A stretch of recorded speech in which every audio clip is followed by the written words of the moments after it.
Hello student, आज की class में बात करेंगे डेटा ट्रांसमिशन करने की दो विधि, सिंक्रोनस एंड एसिंक्रोनस।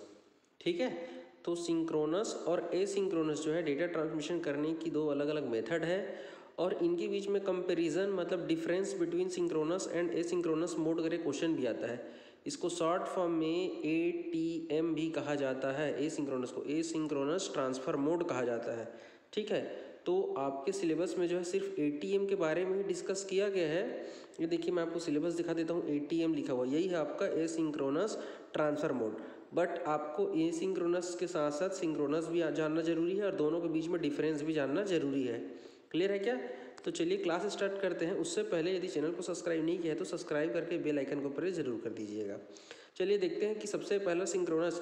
तो आपने ये वर्ड पहले भी सुना होगा। आपके मोबाइल में जो कॉन्टैक्ट नंबर है या जो मेल आईडी में जो आपके जितने भी लिस्ट है वहाँ पर आप देखिएगा उसमें सिंक्रोनाइज करके लिखा रहता है एक वर्ड, सिंक्रोनाइज कॉन्टैक्ट करके। तो आपने ये वर्ड देखा हुआ है। ठीक है, ट्रांसमिशन वर्ड का मतलब होता है, आप सबको पता ही है, अभी तक इतने दिन से सुन रहे हैं, सूचनाओं का आदान प्रदान करना, डेटा एक्सचेंज करने के लिए हम ट्रांसमिशन कर रहे हैं। तो आपको ये जो मोड है आपका सिंक्रोनस ट्रांसफर मोड है, STM बोलना चाहिए, सिंक्रोनस ट्रांसफर मोड, और ATM का मतलब होता है एसिंक्रोनस ट्रांसफर मोड।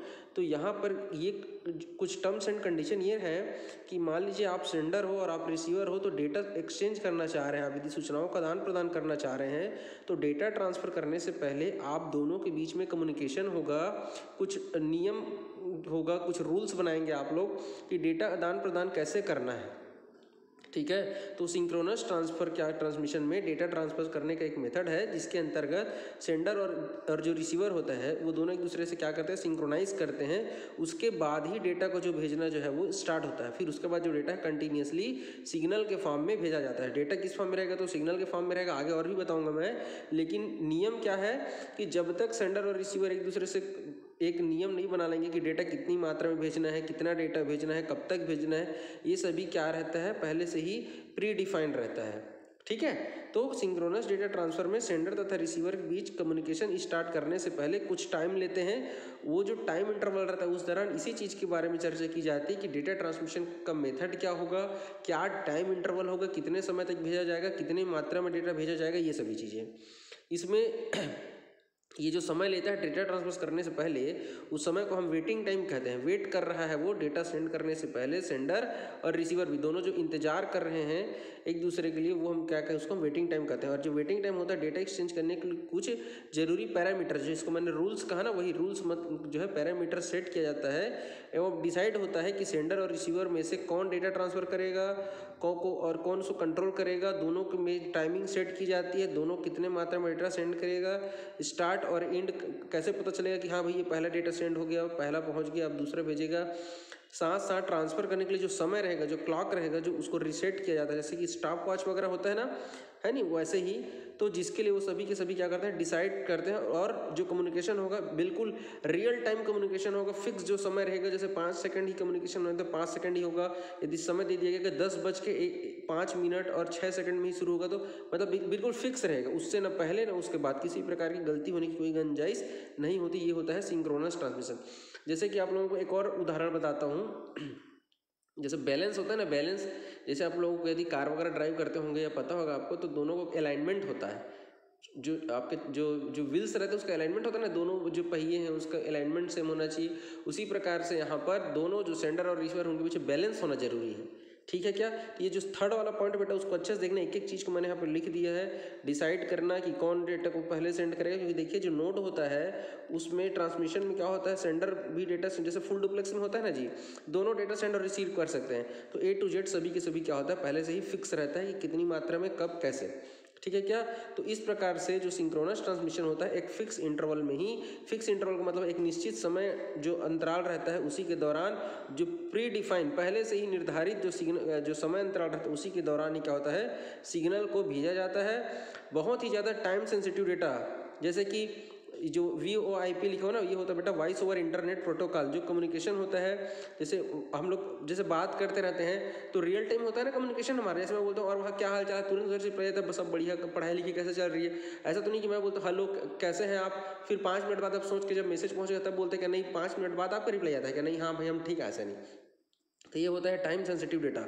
मतलब इसमें जैसे ऑडियो वीडियो भी स्ट्रीमिंग होता है, जैसे लाइव कुछ प्रोग्राम चलते रहते हैं, जैसे क्रिकेट मैच होता है तो 1-2 सेकंड का कुछ समय का रहता है डिफरेंस, बट जैसे हमारे पीएम या सीएम जो कॉन्फ्रेंस लेते हैं, जो लाइव लेक्चर चलते रहता है रियल टाइम पे, जैसे जूम मीटिंग ऐप में अगर लेक्चर वगैरह चलता रहता है, वो सब जो है ये सिंक्रोनस ट्रांसमिशन के दौरान होता है। हम लोग आपको टाइम बता दिए रहते हैं, हाँ भाई 11 बजे आपको लॉगिन होना है, 10:30 बजे लॉगिन होना है, उसी टाइम जो आपका लेक्चर स्टार्ट होगा, ये होता है सिंक्रोनस।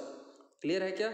चलिए नेक्स्ट देखते हैं। यह दो कनेक्टेड डिवाइस, दो जो डिवाइस है सेंडर और रिसीवर के बीच में रियल टाइम कम्युनिकेशन, मैंने भी कुछ देर पहले कहा, जैसे चैट रूम हो, वीडियो कॉन्फ्रेंसिंग होता है, टेलीफोनिक कन्वर्सेशन होता है, ये सभी के सभी सिंक्रोनस ट्रांसमिशन का यूज़ ही करते हैं। क्लियर है क्या? क्योंकि जो सिंक्रोनस ट्रांसमिशन होता है वो इफिशिएंट और रिलायबल होता है, भरोसेमंद होता है।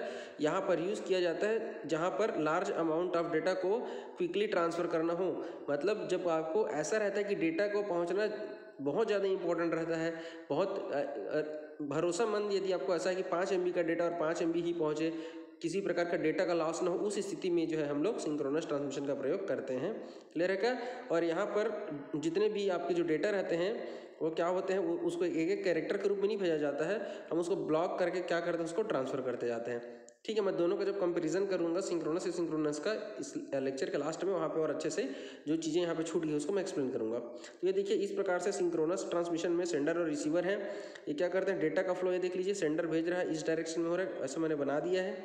इसके लिए कुछ इंपॉर्टेंट फैक्ट है उसको देख लेते हैं। तो सिंक्रोनाइजेशन कंप्लीट होने के बाद डेटा ट्रांसमिशन स्टार्ट होता है। सिंक्रोनाइजेशन का मतलब क्या है कि अभी आप तालमेल बैठा रहे हैं कि हाँ भाई, जैसे जेंडर की बात करते हैं, आप सबने सुना होगा जेंडर की बात करें, जैसे हम लोग वीडियो ऑडियो सेंड करने के लिए यूज़ करते हैं ना, ये एप्लीकेशन है नहीं, शेयर इट है, आपका ब्लूटूथ वगैरह है, उसमें कैसे होता है, आप ब्लूटूथ ऑन करते हैं, सामने वाला ब्लूटूथ ऑन करता है, फिर पेयर बनाते हैं, फिर आप ओके करते हैं, उसके बाद ही आपका डेटा जो है ट्रांसमिशन शुरू होता है, वही है आपका सिंक्रोनाइजेशन।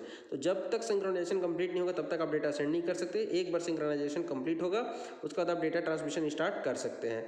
जो डेटा होगा वो फुल डुप्लेक्स मोड में होगा। फुल डुप्लेक्स वही है, मतलब ये भी सेंड कर सकता है, ये भी सेंड कर सकता है, ठीक है। और डेटा को ब्लॉक या फ्रेम में जो है उसको ट्रांसफ़र किया जाता है, मतलब डेटा को या तो आप फ्रेम बनाएंगे या उसको ब्लॉक बना के उसको सेंड करेंगे आप। क्लियर है क्या? सेंडर और रिसीवर में जैसे ही सिंक्रोनाइजेशन आप डेटा सेंड करने के लिए आपका मूड बना लिया, आप भेजना ही चाहते हैं, तो सेंडर और रिसीवर के बीच में सबसे पहले सिंक्रोनाइजेशन करना जरूरी है, जिससे कि सेंडर को ये पता हो जाता है कि नया बाइट कब स्टार्ट होगा और कितना डेटा भेजेगा।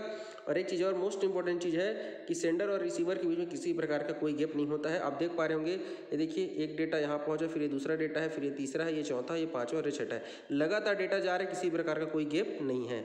दिख रहा है क्या? इसलिए यहाँ पर लिखा no gap between the data. ठीक है, इसी ये सिंक्रोनाइजेशन के केस में ही ऐसा होता है कि बिना गैप का डेटा भेज दिया जाता है और रिसीवर को भी पता चल जाता है कि हाँ भाई, क्योंकि इसमें बिट डिसाइड करते हैं कितने बिट का डेटा भेजना है। आप इसको अगर मैं जूम करके दिखाऊं तो आपको आप आराम से बिट को गिन सकते हैं कितने बिट का। ये देखिए इसमें कितने बिट का बेटा, ये चार बिट का ये हो गया। देखो 1010 उसका 0011, मतलब ये 8 बीट का जो है, ये 8 बीट कहें या 1 बाइट का जो है डेटा एक बार में भेज रहा है और डेटा कंटिन्यूस भेजा जाता है। क्लियर है क्या? इसका जस्ट विपरीत होता है asynchronous transfer mode. Asynchronous transfer mode उसका जस्ट विपरीत होता है सिंक्रोनस ट्रांसफर मोड का। इसमें सेंडर और रिसीवर इन्फॉर्मेशन एक्सचेंज करने के लिए कोई पैरामीटर नहीं है, कोई रूल रेगुलेशन नहीं है, ठीक है। सेंडर हर डेटा से पहले और उसके बाद और लास्ट में बट एक्स्ट्रा बीट लगा देता है, जिससे ये पता चलता है कि नया डेटा है और पहला डेटा खत्म हो गया है। ठीक है, कंटिन्यूस चेंज कर डेटा को सेंड करते रहता है। इसमें भी 8 बीट का आपका डेटा रहेगा, 8 बीट का डेटा। बट देखिए सिंक्रोनस में क्या हो रहा था, कंटिन्यू डेटा भेज रहा था, कोई गैप नहीं था, बट इसमें गैप रहता है। आगे मैं आपको एग्जाम्पल के साथ बताऊंगा। इसके बाद इन्फॉर्मेशन सेंड करना होता है और फिर रिसीवर डिसाइड करता है कि सिग्नल की टाइमिंग को मैच करने के लिए क्लॉक कैसे रीसेट करना है। इसमें सब कुछ रिसीवर ही करेगा कि उसको रिसीव करना कि नहीं करना है या किस टाइम इंटरवल पे करना है। तो जो टाइम मैच करने का काम यहाँ पे केवल रिसीवर का रहता है, जबकि सिंक्रोनस में सेंडर और रिसीवर दोनों मिलकर डिसाइड करते हैं। ठीक है क्या? जो सिंक्रोनस ट्रांसफ़र होता है उसकी तुलना में रिसीवर जो है सेंडर को कम्युनिकेट करने के लिए कोई टाइम नहीं लगाता है कि क्या इन्फॉर्मेशन रिसीव हुई या नहीं हुई। मतलब इनके बीच में जैसे सेंडर ने भेजा, रिसीवर ने रिसीव कर लिया, ये एक्नॉलेजमेंट नहीं भेजे, किसी प्रकार का पावती नहीं भेजता है, सेंडर डेटा सेंड करते रहता है। बट एक्स्ट्रा चीज़ इसमें ये है कि जैसे ये 8 बिट का आपका डेटा है 10 10 00 11, ये 8 बिट का डेटा है ना, तो सामने में और लास्ट में मतलब स्टार्ट में और एंड में 2 एक्स्ट्रा बिट लगा देता है, बस यही आपका इंपॉर्टेंट है। बाकी सभी चीज़ें क्या होता है, कोई टाइम इंटरवल नहीं है, कोई कम्युनिकेशन मतलब सिंक्रोनाइजेशन नहीं करेगा, डेटा को जब चाहे भेज सकता है, रिसीवर एक्नॉलेजमेंट भी नहीं देता है, डेटा को पैकेट के फॉर्म में भेजना होता है, तब हम सिंक्रोनस ट्रांसफर मोड का प्रयोग करते हैं। नेटवर्क लेयर में क्या होता है, डेटा पैकेट के फॉर्म में भेजा जाता है। जब ज़्यादा दूरी पर डेटा भेजा जाता है और डेटा को पहुंचने की 100% गारंटी नहीं होती, मतलब जब डेटा उतना इंपॉर्टेंट नहीं है बट आपका मकसद है केवल और केवल डेटा भेजना। सिंक्रोनस में क्या होता है, रिलायबल होता है, भरोसेमंद होता है। जैसे कि मैं यदि कोई इन्फॉर्मेशन आपको भेज रहा हूँ और उस इन्फॉर्मेशन को आप तक पहुँचना बहुत ही ज़्यादा इंपॉर्टेंट है, ठीक है, तब मैं सिंक्रोनस यूज़ करूँगा। और मेरा मकसद रहेगा कि मेरा काम जैसे कुछ इन्फॉर्मेशन ऐसा रहता है जिसको बस ऐसे ही भेजना रहता है, तो हम क्या कर देते हैं, उसको स्टेटस वगैरह में डाल देते हैं या ग्रुप में भेज देते हैं, उस बस हो गया, बच्चे देखे तो ठीक है, नहीं देखे तो ठीक है, वो एसिंक्रोनस है। बट जब बहुत ज़्यादा इंपॉर्टेंट रहता है तो हम लोग क्या करते हैं, पर्सनली कॉल करते हैं कि भाई आपका एग्जाम फॉर्म भरा कि नहीं भरा है। तो इस प्रकार जब इन्फॉर्मेशन बहुत ही ज़्यादा सेंसिटिव होता है, जब हम चाहते हैं कि हैंड टू हैंड हम जो है सूचना को वहाँ तक पहुँचाए, तब सिंक्रोनस, ठीक है। तो ये है आपका। और जब डेटा को पैकेट के फॉर्म में भेजना रहता है तब हम क्या यूज़ करते हैं, एसिंक्रोनस कर भेजते हैं। क्लियर है क्या। स्टार्ट और एंड बीट के रूप में जो दो आपका होता है वो दोनों विपरीत होना चाहिए, मतलब पता चलना चाहिए ना कि हाँ भाई जैसे 1 स्टार्ट है तो 0 एंड है, या 0 स्टार्ट है तो 1 एंड है, ऐसे मतलब दोनों अलग अलग होना चाहिए। ये कहने का मतलब यहाँ पे विपरीत ध्रुवीकरण का मतलब होता है अलग अलग साइन होना चाहिए, ताकि रिसीवर को समझने में आसानी हो कि इन्फॉर्मेशन का दूसरा पार्ट या दूसरा पैकेट भेजा गया है। ये देखिए उदाहरण में आपको अच्छे समझ में आ जाएगा। ये सेंडर और रिसीवर है, डेटा का फ्लो ऐसे हो रहा है। ये देखिए ये इसको अच्छे से देख लीजिए भाई, इसको जूम मैं कर देता हूँ। ये देखिए ये आपका ये जो बीच में जो डेटा रखा हुआ है बेटा वो 8 बिट का तो है ही है। ये आपका स्टार्ट बिट है, सामने में 0 लगा दिया जाता है और लास्ट में 1 बिट एक्स्ट्रा 1 लगा दिया जाता है। इस प्रकार से टोटल 10 बिट भेजा जाता है। वहाँ 8 बिट भेज रहे थे, यहाँ पे टोटल जो डेटा का साइज है वो 10 बिट का हो जाता है।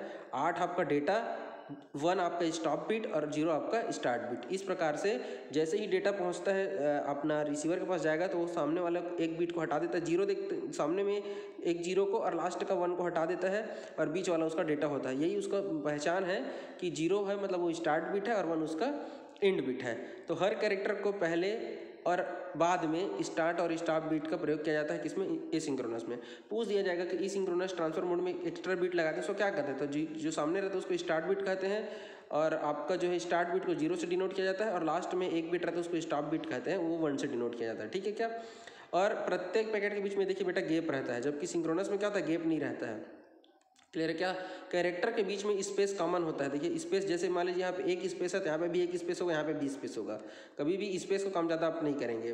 थर्ड पॉइंट है कि एसिंक्रोनस डेटा ट्रांसमिशन में डेटा हाफ डुप्लेक्स मोड में फ्लो होता है। हाफ डुप्लेक्स मतलब क्या होता है, सेंडर और रिसीवर होता है तो कोई भी सेंड रिसीव कर सकता है, बट एक टाइम में केवल एक, यदि ये सेंड कर रहा है तो ये रिसीव करेगा और ये सेंड कर रहा है तो ये रिसीव करेगा। ये होता है आपका हाफ डुप्लेक्स। ये होता है आपका डेटा ट्रांसमिशन करने का mode. Half duplex, full duplex और सिंप्लेक्स, 3 प्रकार होता है ना। सिंप्लेक्स में केवल एक सेंड करेगा, सामने वाले की तरफ से कभी भी रिस्पांस नहीं आता है, जैसे टीवी का रिमोट। हाफ डुप्लेक्स में दोनों सेंडने और रिसीवर का काम कर सकते हैं, बट एक टाइम पे यदि एक भेज रहा है तो दूसरा रिसीव करेगा, एग्जांपल आपका वॉकी टॉकी है। और फुल डुप्लेक्स में मोबाइल कम्युनिकेशन होता है, दोनों एक टाइम पे रिसीव भी कर सकते हैं और सेंड भी कर सकते हैं। क्लियर है क्या।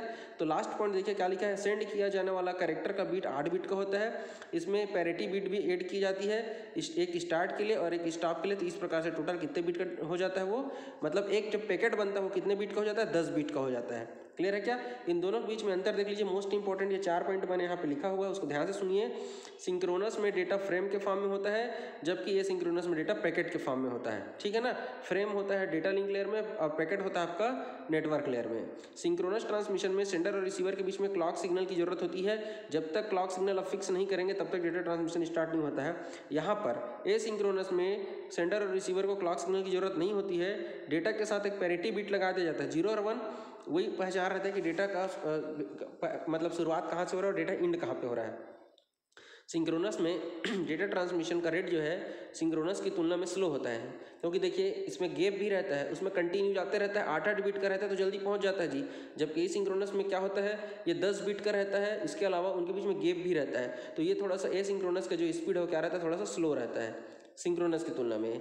एसिंक्रोनस में डेटा ट्रांसमिशन बिल्कुल सिंप्लेक्स एवं इलेक्ट्रॉनिक होती है, जबकि इसमें क्या होता है, एसिंक्रोनस में क्या होता है, सिंपल और इकोनॉमिक होता है, मतलब सस्ता होता है, आसान होता है, आसानी से आप भेज सकते हैं।